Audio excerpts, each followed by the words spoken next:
in order to be established as an actor. And in keeping up with that timeline, I noticed certain difference in my body. I noticed that I was doing things fast. I was eating fast. I was speaking fast. And there are times when I couldn't even sleep. I had a roommate at the time, and she said, "You seem to be showing the signs of anxiety." And I just remember going into my room and thinking to myself, anxiety is something that white girls get, because I've never heard of a Black person in the community ever talking about mental health or any form of mental health. We just don't talk about it. And my ignorance in saying that was because I was always the only Black girl through our college with my acting classes. So theater and film, I was usually one of the only Black girls. So I would hear my friends talk about being either depressed or having meltdowns. And I used to think, that is really brave, because I can never bring such language home to my Jamaican Rastafarian father. We just don't talk like that, My roommate was right. I did check myself into the hospital. I did have anxiety, and it was rapid.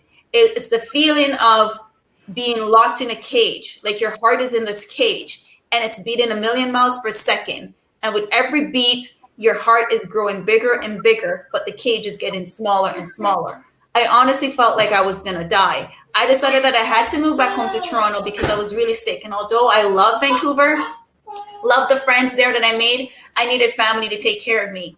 The thought of moving back to Toronto and being a quote unquote loser and not achieving my goals spiraled my anxiety into depression. Now, my depression came in 2 stages. It came in the stage that is normally known. I'm sorry, that is my daughter. It came in that is normally known, which is the closing the blinds, the not eating, or the eating yourself silly, the not showering for days, the not brushing your teeth for days, the not answering the phone, just being in a pool of darkness. Even my home reflected that, because there was no sunlight coming into my home, and crying all the time. The other stage came in being all dolled up all the time, made sure my hair was done to the 9, my nails were done, my makeup was on point, everything I wore was a name brand, and going out and partying all the time, because I knew I was sick. And I thought that by pursuing or showcasing a facade of happiness, I would get rid of the darkness that was inside me, because I just didn't understand it. And that's a lot of people don't talk about this form of depression. We always seem to think that depression is a form where you're just not talking to anyone, you're numb, you're feeling depressed, when sometimes depression is the friend that's traveling all the time. Sometimes it's the depression is a friend that's partying all the time, because you're trying to escape a reality that you don't know, you can't put a language to, or you don't understand it. So you feel like, if I put on this facade, then I will be happy. So that happened to me, and I didn't have anyone I could really talk to about it, except for my dad. I felt like my dad is closest to me. I was raised in a single father home. And I went to my dad and spoke to him, and my dad said, drink some tea, read your Bible, and pray. And I was doing all of that. And that's usually the recipe or the formula for getting rid of mental illness, especially in the Jamaican community. I will talk specifically in my community and how I was raised. I was doing all of that. It wasn't working. I went back to my dad again, and my dad went back 3 times. My dad said, since you like to talk so much, how about you tell your business to strangers? That was his ignorant way of saying, I don't want you telling a friend, because if you tell a friend, that friend may tell another friend and another friend, and then it may go back home to Jamaica that he is raising a mad daughter. And no parent wants to claim that. No parent wants to feel like they have failed. And that's what I did. Not on purpose. I was sitting at a park one day. I was in my mood of crying. I used to wear sunglasses all the time. And this lady walked up to me and asked me what's wrong. And I just told her. And all I wanted in that moment of despair, when I was going through that journey of depression and suicidal ideation, I just needed a safe space. And that safe space isn't something physical, but more like a person that I could talk to and share without being judgmental, without saying you have a roof over your head and clothes over your back, without saying this is something that white people get, you need to be strong, without having those labels on me. And so that talk with that lady, I started using strangers as my therapist. And I started unloading all of this weight that I was carrying. I'm going to wrap it up.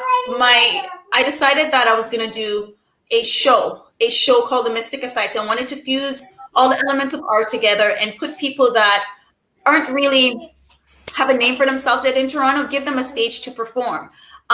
This was my way of, after doing this show, I very rarely say this, but this was my way of taking my own life, because I wanted to take my own life, but I felt like I needed to leave a minuscule of a mark in this world before I left. So I created this event.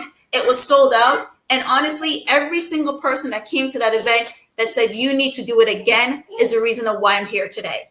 I was not going to be here again because I felt like this is my way of going out, and I'm going to do this event, and I'm going to eventually take my own life. But everyone said the event was so successful, they're like, you got to do it again. I decided I'm going to do it again, create a production company in the lapse of doing that. When that was happening, I started getting a buzz in Toronto, who is a Stacy-Ann, and I just felt like it was a really negative talk, because people didn't know that it took 10 years of trying to be here. And so I told my dad that I didn't like the negative talk. And my dad said, there are two things in life you cannot control: what people say about you and what people think about you. You can only control your reaction. My reaction is the blind stigma.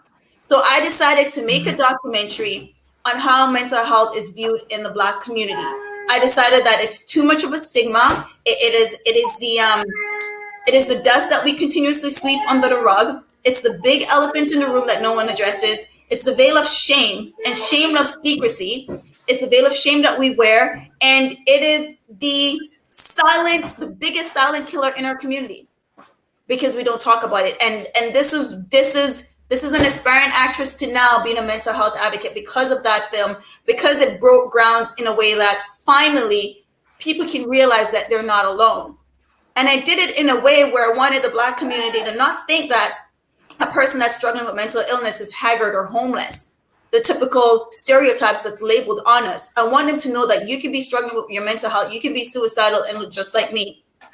And so I gathered individuals in the community that were willing to share, and we're here. Sorry. But this Thank you so much. This is my journey. I feel like it's important to tell people the journey, because some people see the final outcome and they don't know the roots that were planted, the seeds that was planted, and everything that you had to go through in order to be here. So that's why when I stated in the beginning that I am the change that I want to see in this world.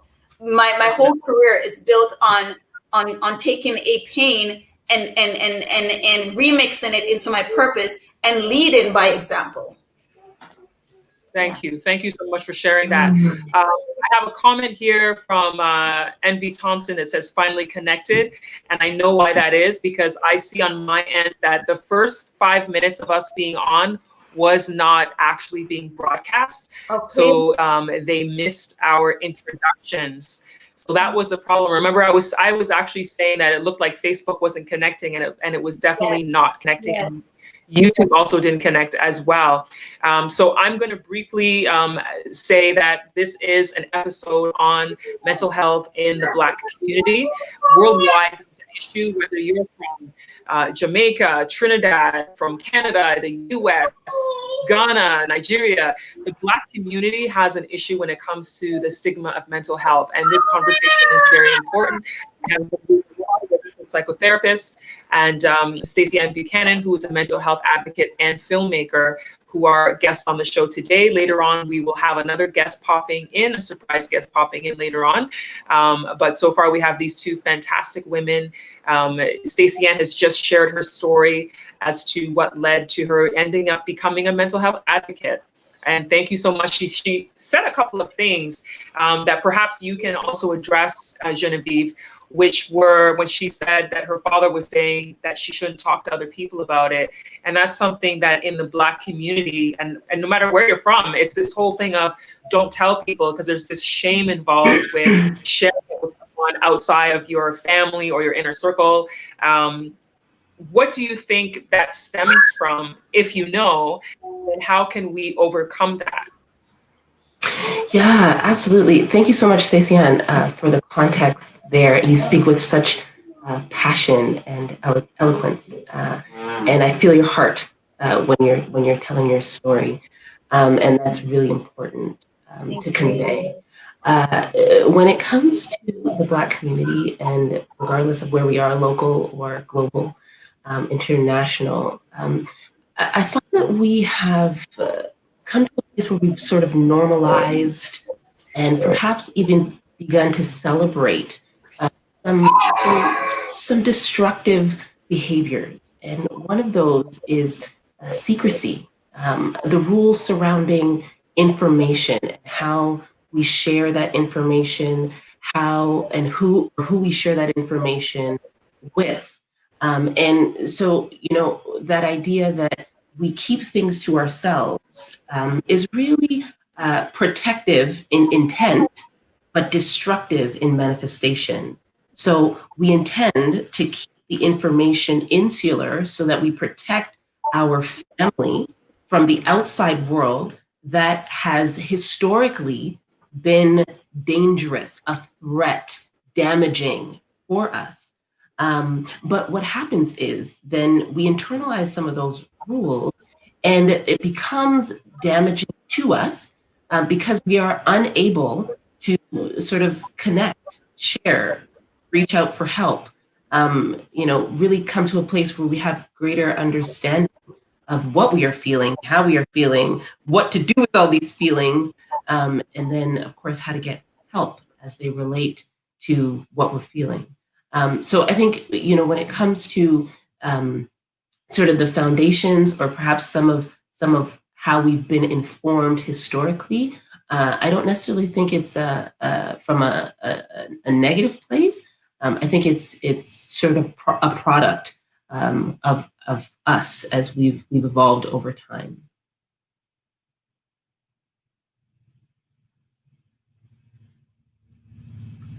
I don't know if that get that. It's like, oh.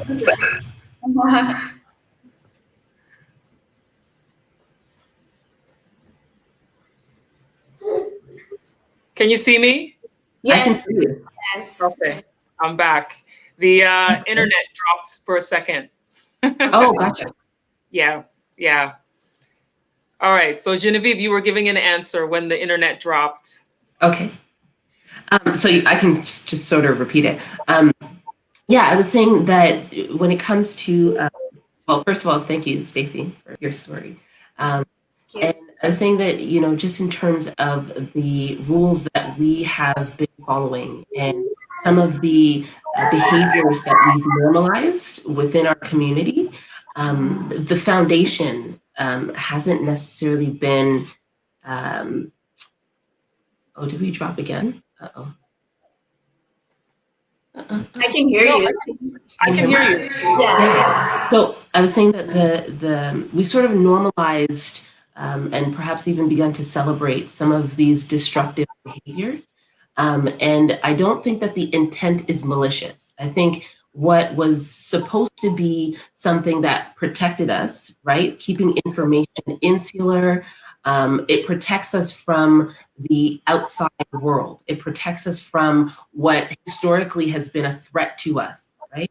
And so in terms of intent, the idea or the normalization of the rules surrounding information, who we tell about what in our family, has been self-preserving, right, for the sake of survival. But in manifestation, it has become very damaging for us because then we are underdeveloped or undeveloped in our ability to understand, to talk about, and to deal with, as well as to get help when it comes to our affect or our emotions. Okay.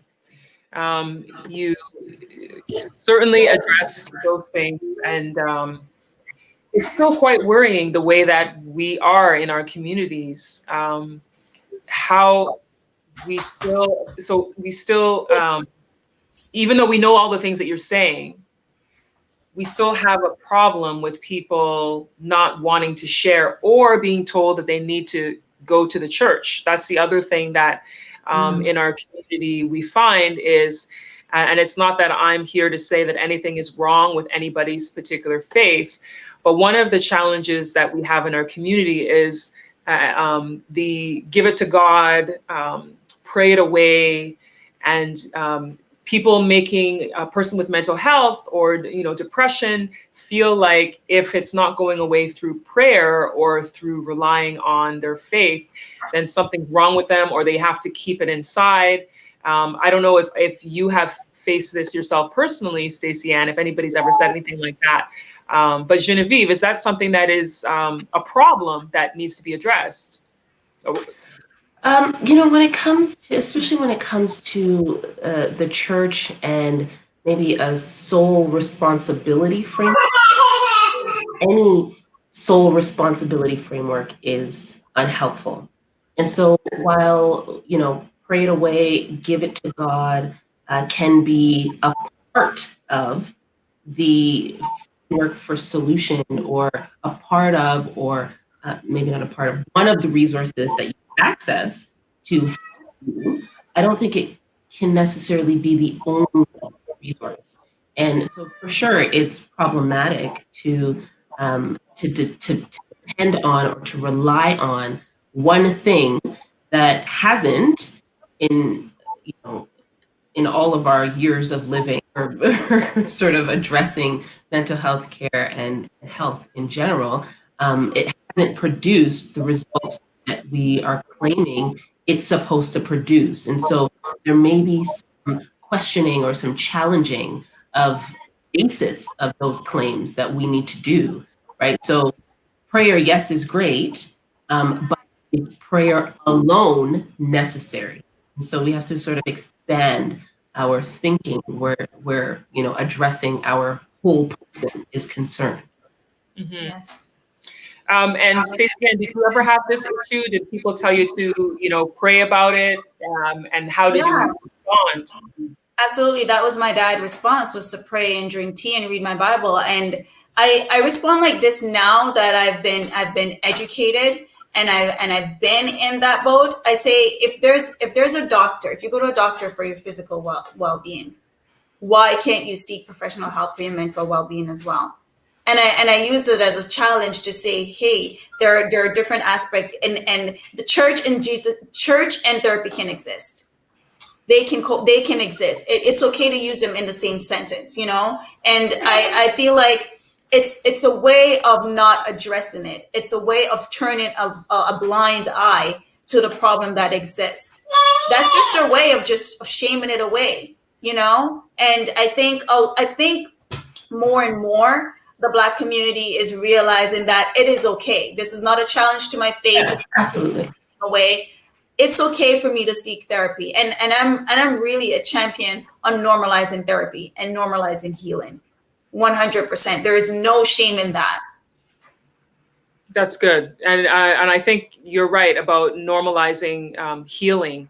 That's very, very important, because I think we can get so caught up in the mental health issue that we don't think about how to process and how to get towards healing. We have one person here who says, in fact, what is mental health? Such a broad term. Mm-hmm. How would either of you describe it? For me, mental health is your overall mental well-being. So there's mental health, and then there's mental illness. But you've got to take care of your mental health, just like you would exercise and eat right and drink your water for your physical health. It's important that you do that for your mental health as well. Like it's important that you take the necessary steps that you need to do and really protect it. It is your top priority. I believe that your mental health comes before your physical health, because in a way it's kind of like the machine that kind of guides you. You could hear that you failed the test. And if you don't condition your mental health in a way, you can become depressed, not depression, depressed, because a lot of people don't know there's a difference between being depressed and having depression. You can be depressed. It could be detrimental to you. Like, this is your one shot of passing a test and you actually failed it, right? But if there's a way that we can condition our mental health and making sure that we are taking care of that just as much as we put time into our physical health, emotional health as well. But it is a broad term because it is a big umbrella of your overall mental well-being. Mm-hmm, absolutely. It's Yeah. Absolutely, absolutely. I know that Stacy-Ann, you have to get going in a few minutes. Your beautiful daughter's in the background. She's Wow. She's such a cutie. I wanted you to just talk about your film a little bit. For those who may not be familiar, because I do have an audience, half of my audience is in the US. I have an audience in Canada, as well as the UK and parts of Africa, Australia, and Europe. Some people may not be familiar with your movie. If they wanted to watch it, where can they watch it if that's possible? And then what are some of the challenges in trying to get people to share their stories in the movie? Okay, they can go to YouTube to watch it. Type in The Blind Stigma. The full film is there. Also the short version of the film is there as well.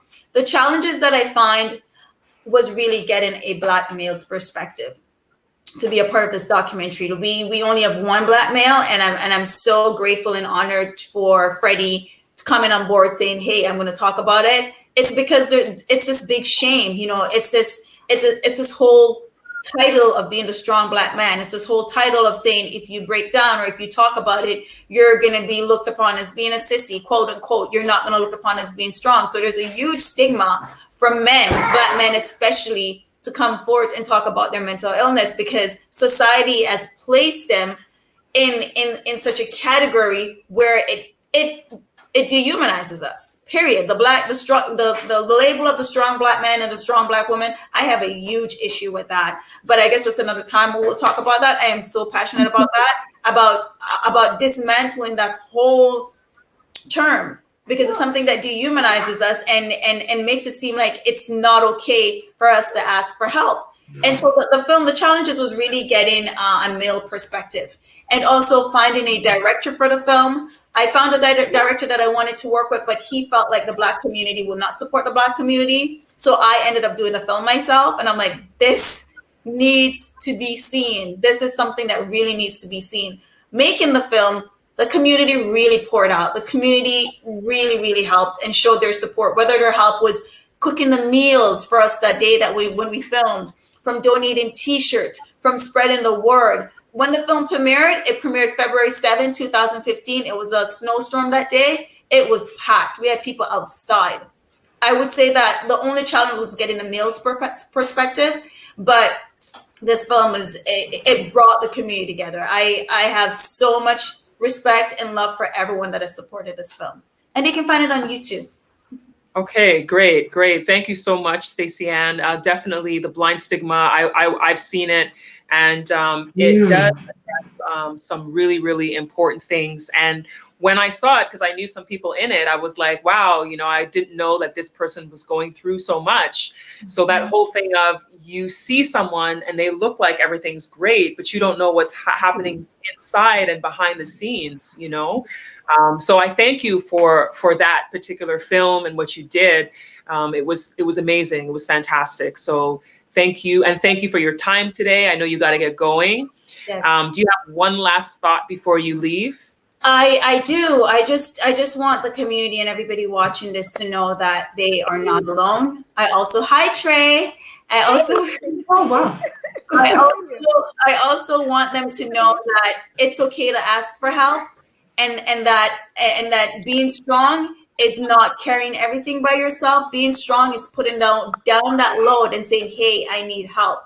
And more importantly, Ivy, I want to thank you for this opportunity. This whole political climate has made me really extremely exhausted mentally and emotionally, but I'm never too exhausted to continue the fight. I have a daughter, I have nieces, I have nephews, I have the younger generation that needs leaders like us, everyone here, to continue pushing forward. And I just want to extend this and say, if you ever want to do this topic again, I want to make sure that I'm available an hour to really sit and talk about it, because it's something that I'm very passionate about, and it's something that really needs to be heard. So I want to say, let's try and do this again if you can. I really want to. Oh, sure. I do want to do it again. I wanted to get a man, but I had no success, just as you were saying. I will help you, Ivy. No guys wanted to come on. Some of them said it's a great topic. they know they've got some man issues, but they don't want to come on and talk about this, in public. So it's definitely a challenge getting the men on board. So I will find you a guest. That is my job. I will find. I can find you 1,000. Yes. Oh, we're gonna do this again, Ivy. Please. Thank you so much. Thank you. So Stacy-Ann has to leave, and we have a new guest joining us, Tracy. Hi, Stacy-Ann. I can't believe I missed you. Like getting the I know. Trey Anthony. Bye, Trey. Okay. Okay. Bye. Bye.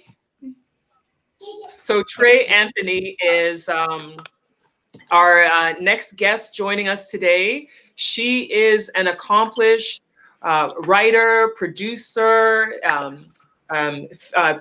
playwright. She had a successful play called The Kink in My Hair that has been in Canada and the US, and she also had a TV series. She's also written for TV programs on OWN. She has a new book coming out soon called Black Girl in Love with Herself. And it is a self-help book. And I thought that she was a perfect addition to this conversation, because when it comes to mental health, a lot of it is also about how we love or don't love ourselves. And a lot of the times, when it comes to the pressures that we're going through in our lives, we're just not taking care of ourselves at all. So welcome to the show, Trey. Thank you for having me, Ivy. Thank you. You're welcome. If you can do a brief intro of yourself, because I know I didn't do you justice, so I'll let you do a quick introduction of yourself. Cool. I'm an actor, producer, writer, best known for my work and TV show, The Kink in My Hair, and also How Black Mothers Say I Love You. And I started to, I guess I fell into the self-help space because a lot of my work centers on Black women and how we look after each other. And I started to just get like numerous emails, phone calls, women who are just like, how do you do it all? And how do you not fall apart? And especially in the Kink one, in the monologues, dealt with a Black woman who was at the top of her game. And by the end of the monologue, she commits suicide. And I think that was when a lot of women really reached out to me to say that Sherelle monologue really spoke to me, because I had been in that place several times myself. And I just knew after I wrote a piece for Huffington Post called If I Was a Black Girl in Love with Myself, and it went viral, and I'll paraphrase some of the things that I said in it. I was just like, if I was a Black woman, a Black girl in love with myself, I would go to therapy. I would deal with my sexual traumas. I wouldn't be in relationships that don't love me back. I would take time for self-care. I would deal with the relationship that I have with my mother. I would do work that I love. And from that, the book was born, Black Girl in Love with Herself, which is a self-help book that is directed directly at Black women, made for us, by us. And it's really just my own journey around self-love and self-help, and how do we take care of each other. And I dedicated a whole chapter in the book around depression, anxiety, and suicide amongst Black women. And so it was really important for me to speak about that in the book.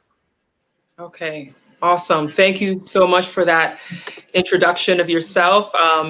Everyone, her book, as she said, is called Black Girl in Love with Herself.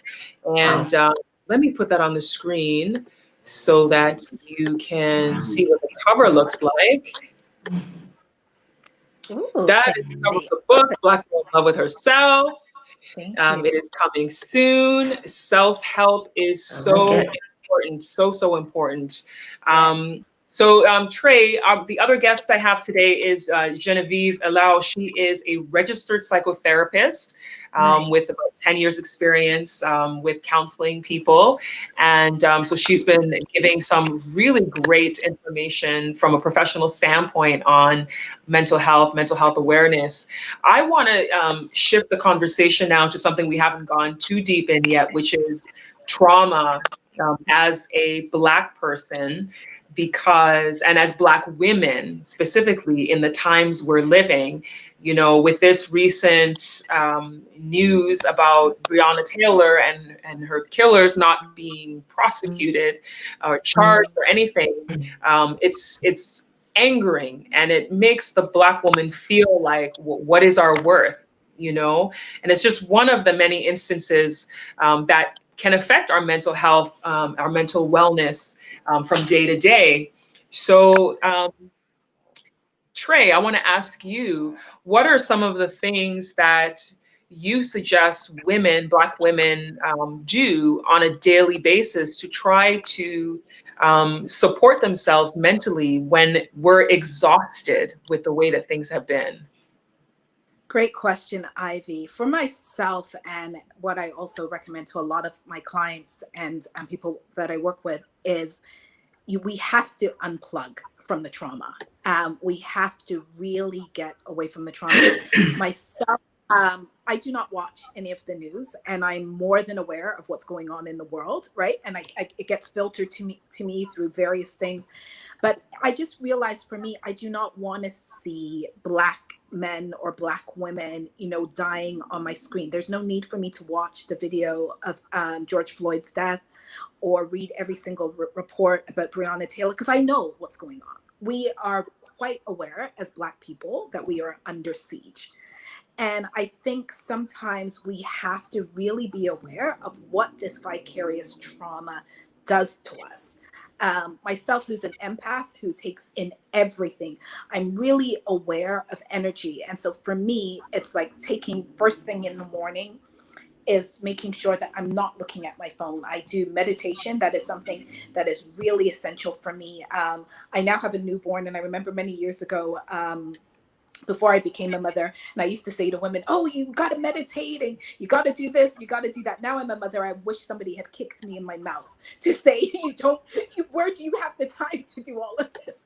So if I get in a meditation twice a week, I feel good about that, right? But before I was a mother, I was like, every day meditate, right? And sometimes you don't have that time, right, to do a 20-minute meditation.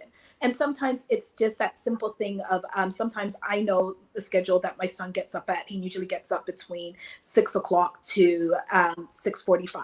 So I will usually get up about 5:30 to take that half an hour to start my day in a meditative state or to write a journal. The other thing that I do, which is essential for me, is I see a therapist. Every 2 weeks, and that is my hour for me to vent, to de-stress, to talk about my own traumas. And I think that is really important. I think as Black women, we really need to start to look at therapy as not just something for white women, that it's something that we desperately need. I remember when I told my mother I was going to therapy, she was like, right? And I was just like, no, I actually need it. And the other thing that I think is really important is exercise. My therapist had recommended to me, especially during the pandemic, I was going through a breakup of a great significance, ending a relationship of 5 years. I was a brand new mother. I was mothering in a pandemic with no sort of support. And I had no idea, because my son was adopted, that adoptive mothers actually go through postpartum depression. I had no Really? That was news to me. And it wasn't until I was writing a piece for Huffington Post, and one of the parenting editors said to me, she goes, everything that you're telling me, that what you're going through and everything, she said, it sounds like you have postpartum depression. And I was like, well, no. I was like, no. And she said, yes. And I didn't realize, and I still denied that until I was actually interviewing a psychotherapist for my book, Black Girl in Love with Herself. And she started to list all of the symptoms that Black women go through when they're depressed. And I was doing a checklist. I had if there was 10, I had 12 out of the 10, right? And I was so stunned. And one of the things that she said, which really stuck out to me, and it is something I really want to stress to everyone listening, she said, when Black women are depressed, by the time we seek help, our symptoms are usually 10 times worse than white women. And she said, we do not believe in depression and we do not go out and seek it. And our symptoms are much more severe. And it wasn't until I got off the phone with her, I said, oh my God, I'm in a severe depression. And I was able to seek help. And my therapist, one of the things that she suggested for me to help with my depression was actually running and jogging.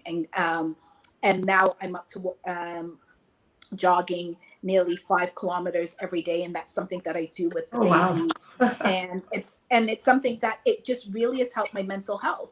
And for me, it's something that I think as Black women we need to really talk about. We need to talk about medication and have no shame around that, and talk about seeking medication, seeking a therapist. All of those things help. And also, I think, especially in a pandemic, of making that connection, of human connection. When I first started walking an hour every day, I made sure on that hour to call someone on FaceTime and actually speak to someone and see someone, because I was lonely. And I think that's another thing that we don't talk about in this pandemic, of how loneliness really affects our mental health. And that was something that I did not even want to admit to myself, of how lonely and isolated I felt mothering in a pandemic, no longer having a partner to be able to speak to, not having any family. It was depressing. And when I finally saw someone for help, my therapist said to me, he said, you're going through a breakup. You are also moving. You are a new mother. You are mothering in a pandemic, and you don't understand why Can you you're hear depressed. me? Having some internet challenges on my end. Oh, I can hear you. Yes. I can hear you. Yes. So I just think that those things are really important, that we have to be aware and be able to seek help and not have shame around that. Can you guys hear me? Yep. Oh, okay. Uh-oh, is Ivy there, or is she frozen? I think she might be frozen. I think she might be frozen. Genevieve, it might be just you and me, lady. Well, hey Trey, how you doing? Hey girl. Hey girl. You want to jump in on any of those points? Pardon? I said, you want to jump in on any of those points? Yeah, you know what? Yeah. Absolutely, totally in line with what you're saying, because and the statistic, 10 times less likely to seek out therapy, and when we do, 10 times more severe in terms of our symptoms. And it's a really big thing, because the narrative surrounding how much we can handle as strong Black women Girl. very different from the narrative that those who are non-Black receive. And so there is encouragement then to seek out support and resources and help at the first signs of recognizing that we just don't have it. As you know, we're told, hey, it's normal to take on a lot. It's normal to feel the pressure, and you know, it's a sign of strength. And it's also somewhat of a badge of honor to be able to all. And it's just not true. So, you know, when we get to therapy, it's well, we have a crisis to deal with, and there's so much of a deeper hole to dig ourselves out of. So very true. And I love what you say about the strong Black woman. Oh, Ivy's back. You're back, Ivy? Ivy? Yeah, my internet has been a little bit unstable, and I have 2 different internets that keep cutting in and out. I normally have 2 internets on, and they both are on, and they're both just jumping on and off. Oh, okay. No problem. I can hear you, ladies, but I can't see you. Oh, okay. We can see you, and we can Struggles of having internet Now Now I see you. Okay. All right, we're back. Yes. Okay, good. So we just kept talking because we had faith that you were going to come back for us.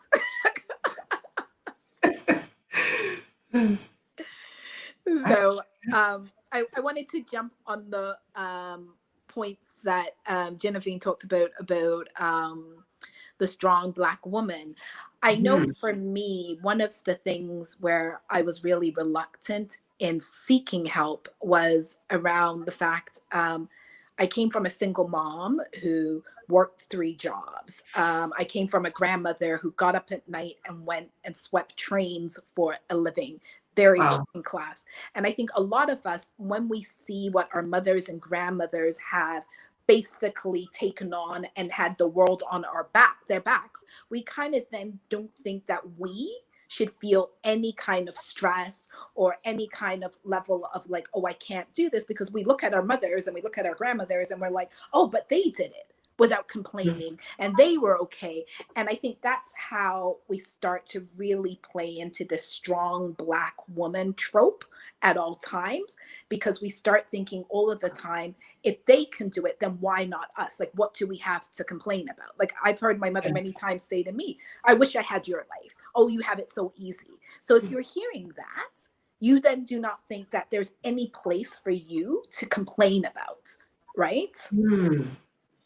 Yeah. And it's interesting because, of course, when we have that modeled for us, then our instinct is then to attempt to do the same thing, to exemplify what was modeled for us. And so a lot of those rules we carry on into our own lives to either decide to do or to guilt ourselves into doing. So we're shameful for not being able to handle. But we also have to recognize that there was a completely different generation involved. They had connections and solidarity and community that we just don't have, completely different context. Very true. Being able to recognize the nuances that provide for us a different way of seeing the world and attending to ourselves is really important when it comes to health. Yes, so true. So very true. Yeah, it's hard. I'm out here in these streets. It's hard. And I don't know if Ivy, are you here with us? I think we've lost her. Oh, Trey, I absolutely love your work, and just out of Toronto, and you actually inspired me to write my first play.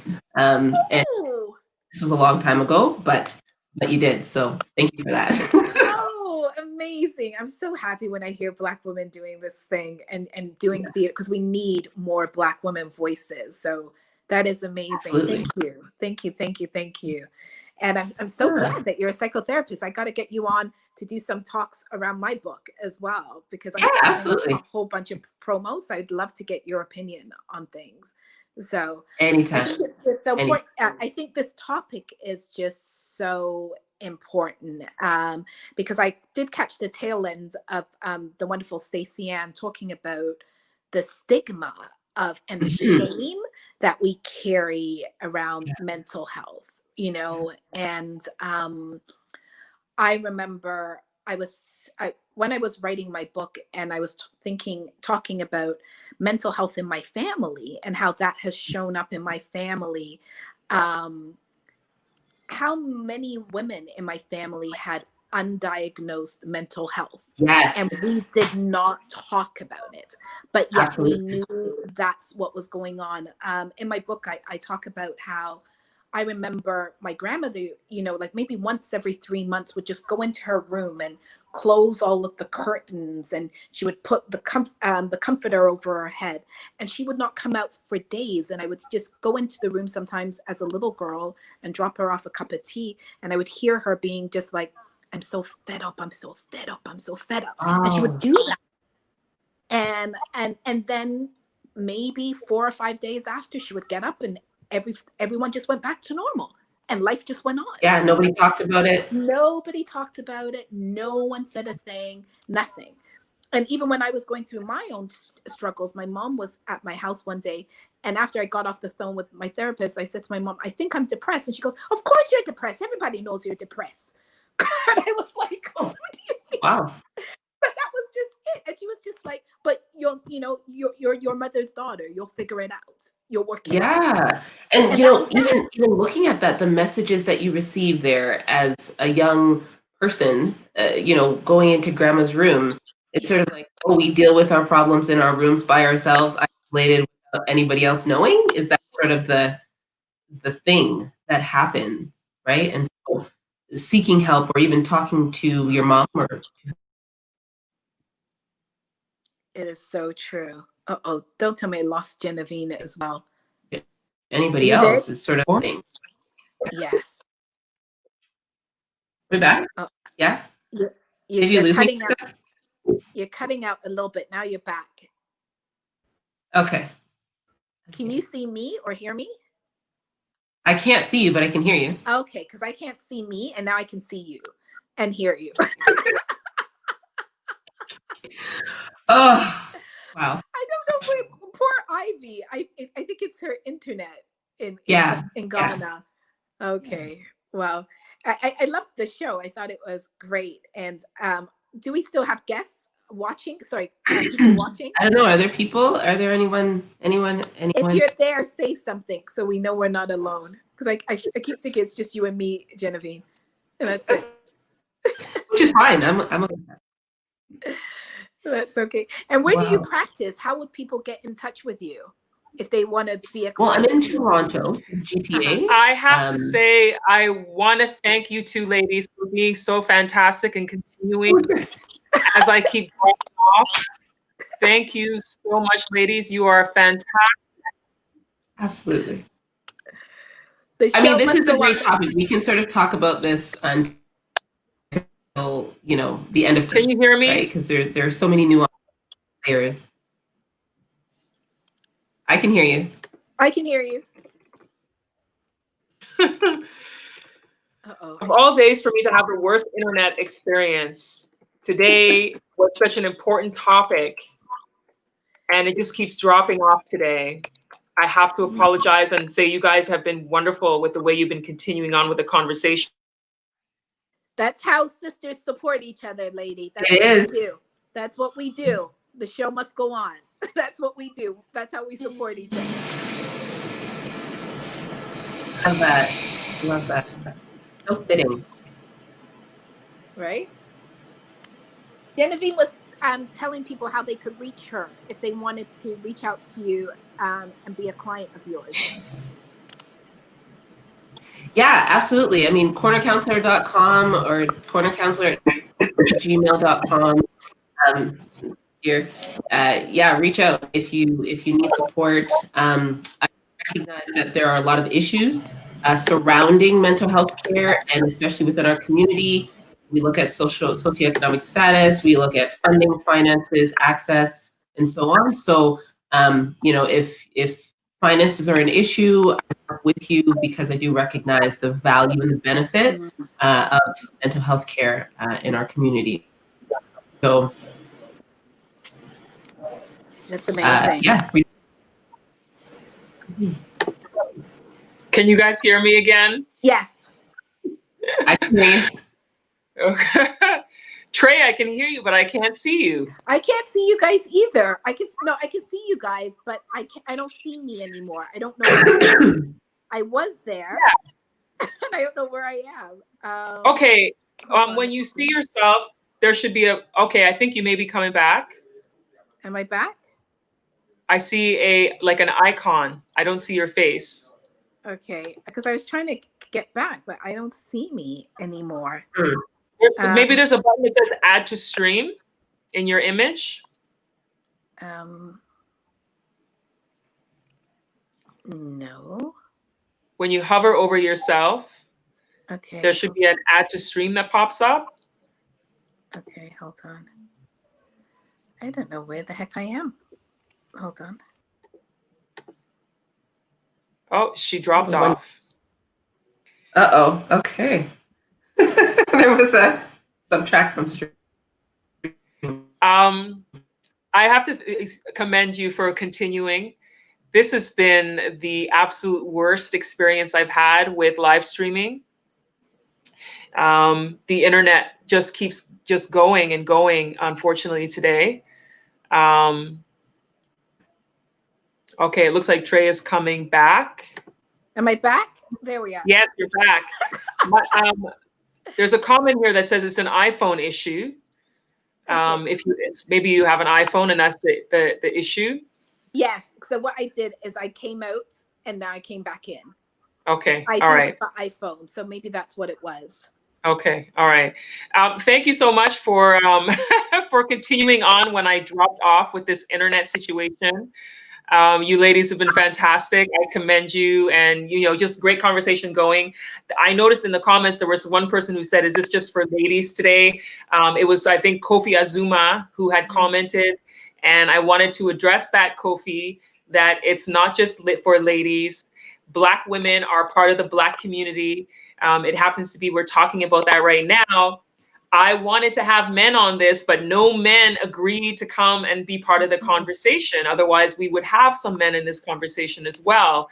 But for men to understand what Black women are going through is important, because we're your wives, your sisters, your mothers, your aunts, your grandmothers, your friends. So it's important that we do understand each other. I do want to have another one of these panel discussions and have a man on included in the conversation. It would be great. So hopefully after this, some of you guys who are watching will, reach out to people. Genevieve says she can assist with finding men to be on another panel to discuss this. So so that's great. Absolutely. Yes. And I want to mention again, to get in touch. I think you guys were talking about this when I was off. Genevieve said people can email you at cornercounselor@gmail.com. You can follow her at Corner Counselor on Instagram. As I said earlier, she is a registered psychotherapist. If you want to book a counseling session with her, book a consultation, you know how to get in touch with her so that you can, get the help you need. And Trey, I'm so happy that you mentioned therapy, because it is something that is necessary for us to get through some of the things that we're going through. And there shouldn't be any stigma attached to it. There's nothing wrong with going to get help. It's like you go to the gym to work out your muscles. You go for therapy to help with your mental and emotional Exactly. support that you need to keep yourself going. I know I have been going through a lot with the pandemic too. I had a lot of the things that Trey, you mentioned earlier about, the anxiety, the loneliness, the isolation. I felt all of that, just being at home and just locked up and no one to talk to. And I had to make an effort to say, okay, I'm going to call people more often. Let me do some video calls with people so I can feel some sort of connection and connectivity. Because when you're just home alone, you're there with your thoughts, and you're thinking about all these things, especially with the way the world was with the news. You did a great thing, Trey, by not watching the news. Meanwhile, I was being I got to see what's going on here, what's going on there, what's happening here. And then I'm in so many WhatsApp groups where people are sending so many things, or sending videos and pictures, stories, and I'll be like, oh my gosh, oh my goodness, I can't believe this. Oh my God, I was panicking. Wow. During the first week of lockdown, I saw so many stories about symptoms of COVID-19, and then I was feeling like I was sniffling. I was like, do I have it? Oh my gosh, I think I have it. And I was panicking. My heart is fluttering. I'm like, oh my God, I think I have it. I'm gonna die. What happens if I die and I'm here and nobody has? I'm alone and nobody will find me. All those things, was all my anxiety. And eventually, I left some WhatsApp groups that kept sending things. I had a friend who kept sending me stories I didn't want to see, and I told him, please stop sending me this stuff because it's making me more anxious. And he laughed and thought it was funny, and then kept sending me stuff. And so I blocked him because I was like, I can't. But yes, I slowly watched less news, read less news. Oh, no, we lost her again. No, it was so strong. We were doing so well. I know. But I think that's a great point that she was sort of elaborating on. And Trey, I did the same thing you did. I mean, I completely disconnected. I didn't watch any news, didn't turn on the TV, I don't go on WhatsApp anyway, social media, that's not my thing. And that provided for me the space that I needed to do what it is that would help me or feed me during that time. And of course, Black female therapist must have been the trending search on Google. because there were so many people reaching out during that time, just the downtime, allowing for people to think through all of what's been impacting them and affecting their moods, and really doing the job of reaching out for help. And so I think there's, the convergence of COVID-19 and the highlights as it relates to like racial trauma, or racial injustice in the US sort of come to a place where we made that decision. Like, hey, I'm going to do what I need to do in order to deal with some of this stuff that's coming up. So yeah, I thought that was a great point. Oh, I think Ivy's back. I'm back. I think I need to wrap this up because this internet is just crazy. And tomorrow I'm going to have to go to, so I have, in Ghana, there's Vodafone and MTN are the two top places. And I have both of those, and both of them are giving me problems right now. So you better believe tomorrow I'm going to be going to their office and giving them a piece of my mind about this. So I even went and I went and, because you have to buy bundles of data, and I went and bought a whole big bundle before this live stream, and this happened. So anyway, I want to remind everyone that we had Genevieve Alao, who is a registered psychotherapist here. If you need to reach out to her, you can send her an email at cornercounselor@gmail.com to book yourself a counseling session. And then I have Trey Anthony, who is an accomplished producer, writer, actor, creator of The Kink in My Hair, and her website is treyanthony.com. Her book, as mentioned earlier, is coming out soon, and it is called Black Girl in Love with Yourself. You can pre-order your copy at treyanthony.com. Once this live stream ends, I am going to put that link. I'll put that link in the comments so that I'll pin it to the top of the comments for both of their information so that you can get in touch with both of them. Buy her book, support Black authors, support Black women writers. This is a really, really important topic that she's writing about, Black women loving themselves. We have to love ourselves, love each other, support each other, because if we don't do it, we already know nobody else is doing it. True. So Very true.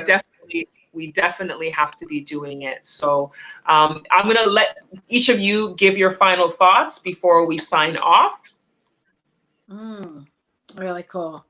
Well, thank you so much for having me. And Genevieve, it was wonderful sharing this space with you as well. I just really want to say to every Black woman out there who's watching, we do not have to carry the trope of strong Black woman. It is okay to say, I don't got this, because I know a lot of us always have, I got it, myself included. When I started talking about my own issues and struggles with depression, feeling isolated, feeling overwhelmed, so many people were like, you, but you always seem like you got it together. And I think if there's one thing that I will say to people is check on your strong friends, check on the strong ones, because usually we're the ones who are just like curled up in a fetal position on our bed, right? Because we don't have it. And we're being that for every single person except for ourselves. So I would really say check on those people. I also want to encourage you guys to please buy my book, at treyanthony.com. It's being published by Hay House, which is the biggest self-help publisher in North America. And it's the first time they're doing something that is geared specifically at Black women. So we got to show up, show out, and say, we support this book and we need this book and we're behind this book. So I can't stress how important that is. And thank you ever so much. And I'm just, I would say, an Instagram away. Follow me at Black Girl in Love with Herself. Anybody who needs support, I always try and reach out and help you as much as possible and give you resources that I can. The Instagram again is Black Girl in Love. Yes, Black Girl in Love. That's my Instagram, at Black Girl in Love. There's no underscore or anything, right? Nope, straight Black Girl in Love. Yeah. That's it. So that's her Instagram handle right there on the screen. Thank you. Thank you. And Genevieve, final thoughts? Yeah, I just want to absolutely thank you so much again. And yes, Trey, a pleasure, an absolute pleasure. I think, Ivy, you were off when I was telling Trey that she was like one of my idols. And she actually encouraged me and motivated me and inspired me to write my first theater production. So, yay. So this has been extra special for me. Thank you. But yeah, just in terms of us as a community doing the work towards healing and towards relief of the pressure, relief of the pain, relief of what's going on the inside that we are not okay with. I think one of the things that we need to realize is that people reach out and seek help because they're not feeling good. And sort of creating a space and a framework and sort of an openness towards discussing emotions and feelings and all that kind of stuff can really bring about that relief that we're seeking and that recovery that we're seeking from the pain and from the wounds. Life gets heavy. That's the truth. And the stuff that we've got to deal with on a daily basis really was never ever meant for us to do alone.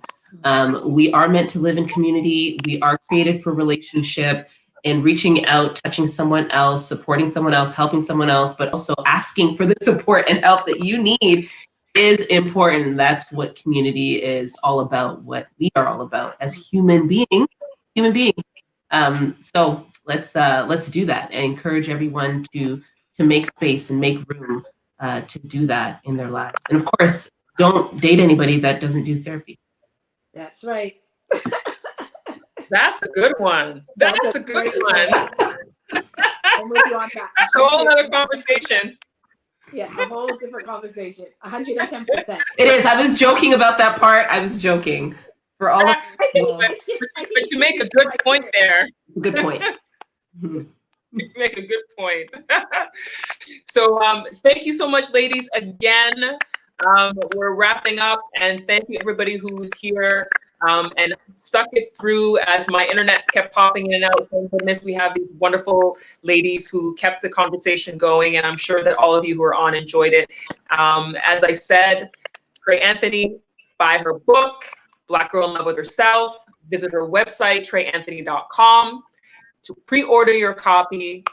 Genevieve, you want to book an appointment with her, you need some therapy, you just want someone to talk to, visit her website, cornercounselor.com, and get started. Don't be afraid to take the first step. So again, treyanthony.com for Trey, and for Genevieve, cornercounselor.com.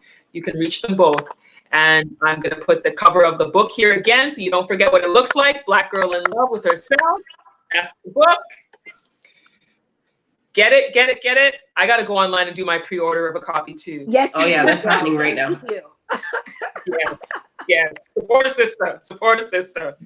So thank you so much, ladies. Thank you everybody for watching. Put your comments in and we'll do our best. I'll do my best to respond to all your comments. Thank you. Thank Absolutely. you. Thanks, Ivy.